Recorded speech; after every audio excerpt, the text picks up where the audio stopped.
Thank you, Madam Chair.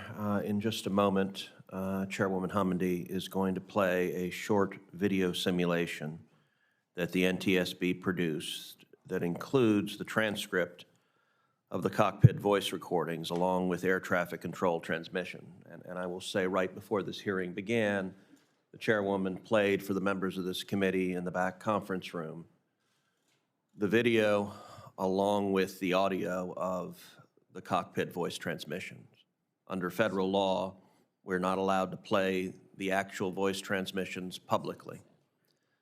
But I will tell you, watching and listening, and for any members that did not see that, I'm certain the Chairwoman would be happy to give you the opportunity to see it and listen to it. It is positively horrifying. And watching it and listening to the voices of the pilots makes you sick to your stomach. After watching it, it is indisputable that ADSB in and out could have prevented and likely would have prevented this accident. And we have an obligation to prevent the next accident. I do want to give a moment if any of the family members wish to step out and not watch the video. We'd certainly understand that, and so I want to give you an opportunity if you would prefer not to watch it. And Madam Chair, you can play the video now.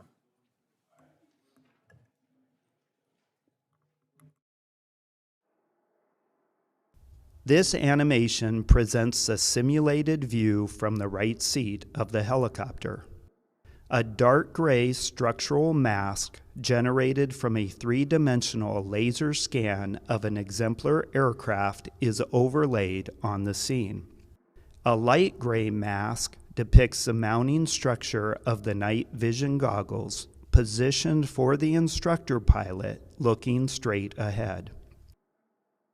The green tint mimics a green phosphor visual effect, but the actual behavior of the night vision goggles has not been simulated.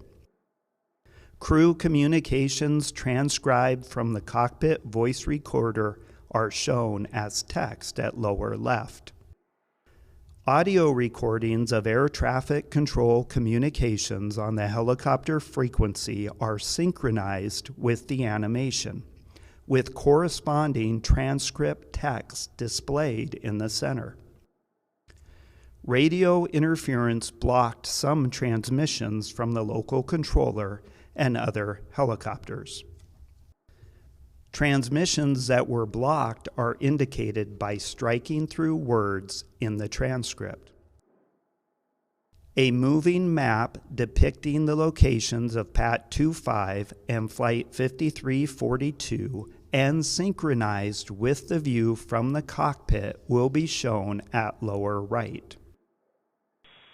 Jet 789, 1 star 320 to 15, Gus 25, traffic 2 out, no delay, runway 1, clear for takeoff. Flight check 1, landing is 3 1, connect. Flight check 1, Roger for exchange for good night. Pat 25 Memorial. Pat 25, Roger.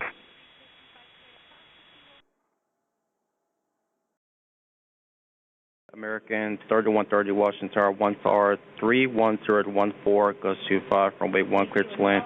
Traffic may depart prior to arrival.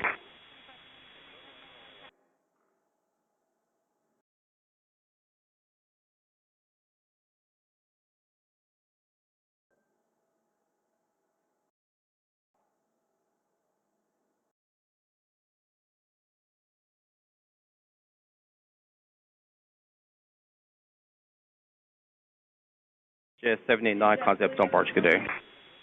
American 3130, slow the funnel. Pat 25, traffic just south of Wilson Bridge to CRJ at 1,200 feet, circle runway 33. This separation roof. American 1630 Tower, runway 1, lot boy, traffic throughout circle runway 33, this traffic on 6 mile funnel. Tower Muscle 7, approaching Springfield, request route 376. Muscle 7, standby. Wish you 5307. Keep rolling out to November, ground 47. Good day.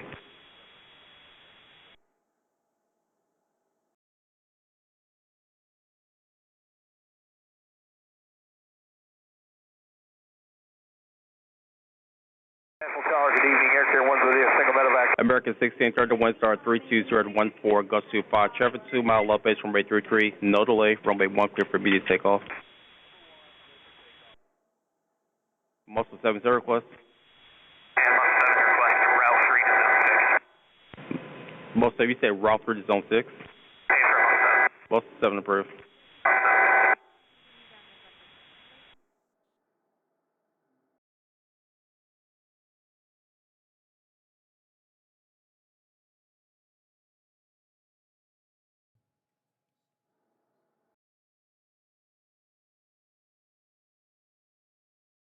So I think it stopped here because it says 47 seconds, but at 48 seconds, the helicopter crew they did have ADSB in on an iPad that was strapped to their thigh, but they also had NVGs on, and it was a high, night vision goggles on, and it was a high workload environment.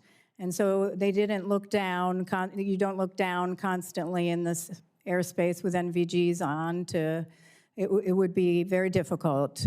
The problem is that they would have received an oral alert from their iPad at 48 seconds had that been connected into their headsets, but their headsets aren't able to receive those oral alerts. And so an oral alert, had that been connected and integrated into their headset, which was one of our recommendations to do that so that they can get those alerts. It would have been they would have been at 280 feet. The aircraft would have been at 640 feet. They would have been miles apart and could have taken evasive action because at this point they're at Haynes Point and plenty of time to take action. But that was the first time they would have received an alert, but didn't because they couldn't hear it. Doesn't come across their headset.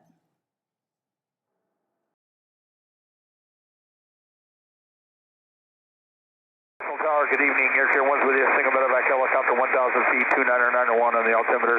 Requesting zone 6 for Fairfax. Medevac Air Care 1 Washington Tower, National Altimeter 29990. Approved Washington class route airspace for Portland Interior to Fairfax. 29990 for Air Care 1, copy. Pad 25, get the CRJ in sight. Pad 25, pass behind the CRJ. This club has a aircraft in sight for precision separation. This separation.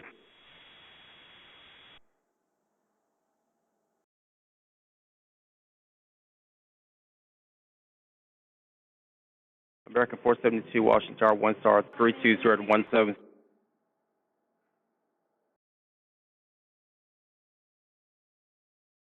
This animation presents a simulated view from the right seat of the CRJ.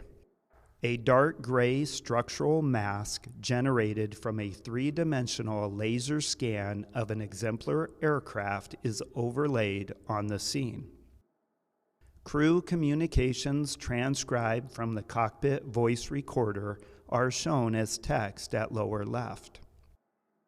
Audio recordings of air traffic control communications on the airplane frequency are synchronized with the animation, with corresponding transcript text displayed at lower right.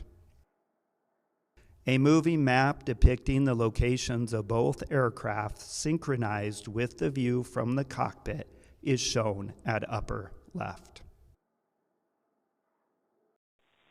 Jet 789, 1 star 32015, gust 25, traffic 2 out, no delay, runway 1, clear takeoff. Clear takeoff, runway 1, no delay, Jet 789. Flight Jet 1, Roger for exchange for good night. Pad 25, Roger. Washington Tower, American 3130 with you, runway 1. American 3130, Washington Tower, 1 star 31014, gust 25, runway 1, clear to land. Traffic may depart prior to arrival. Okay, clear to land, runway 1, American 3130.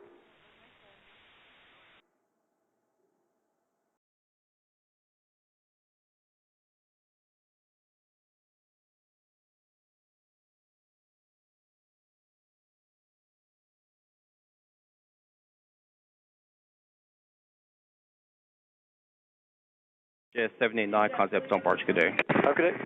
American 3130, slow the funnel. Slow on American 3130. Pad 25, traffic just south of Wilson Bridge to CRJ at 1,200 feet, circle runway 33. American 1630 tower, runway 1, lot boy, traffic throughout circle runway 33, this traffic on 6 mile funnel. Line up and wait, runway 1, American 1630. American 472 by Catherine, runway 1. 17, standby. Wish you 5307, keep rolling out to November, ground 47, good day. November 307.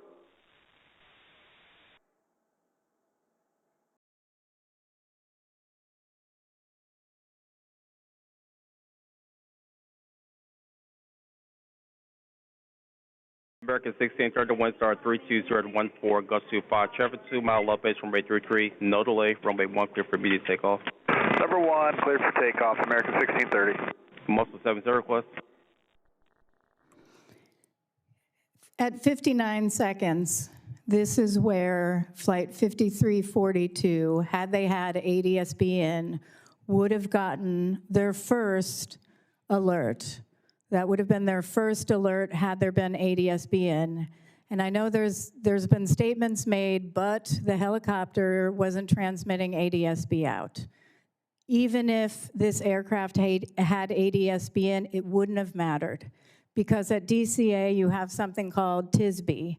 It's Traffic Information Service Broadcast. They have ground radar stations that take information from transponders and other aircraft in the air that have ADSB and relay it back up to aircraft that have ADSB in. So they would have gotten their first alert, and it would have sounded something like traffic, 12 o'clock, 2 nautical miles, 500 feet below, or low altitude. What you're going to hear in a minute, or in just a few seconds, at 19 and a half seconds, is what they actually did hear. And that's it. We'll go ahead and play.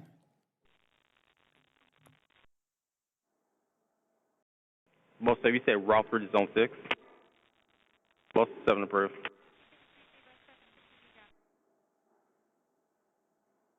American 4782, Mount Vernon visual 1.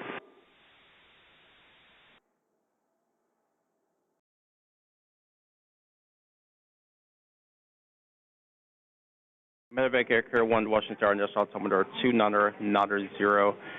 Approved to Washington class, Robert Space for Land Insured Fairfax.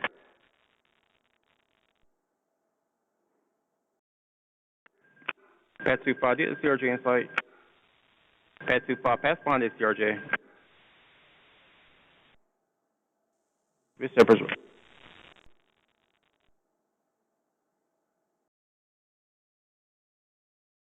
American 4782 by Pat, Mount Vernon visual. American 472, Washington Tower, wind star 32017. Yeah, so sorry, you didn't hear traffic at 19 and a half seconds because the CVR audio isn't on there, but that would have been 19 and a half seconds. And then at that point, at traffic, you're looking out, trying to figure out where the traffic is. Helicopters down in the lights. Pilots are told when it's a traffic advisory, you're not to take any sort of evasive action until, because you need to be looking at and acquiring that traffic. Resolution advisories, which is part of TCAS that you can get, resolution advisories would have provided them with a climb, descend, except below 900 feet across our entire airspace, resolution advisories are inhibited, meaning they are quiet. All you get is traffic. What we're talking about is timely information for pilots.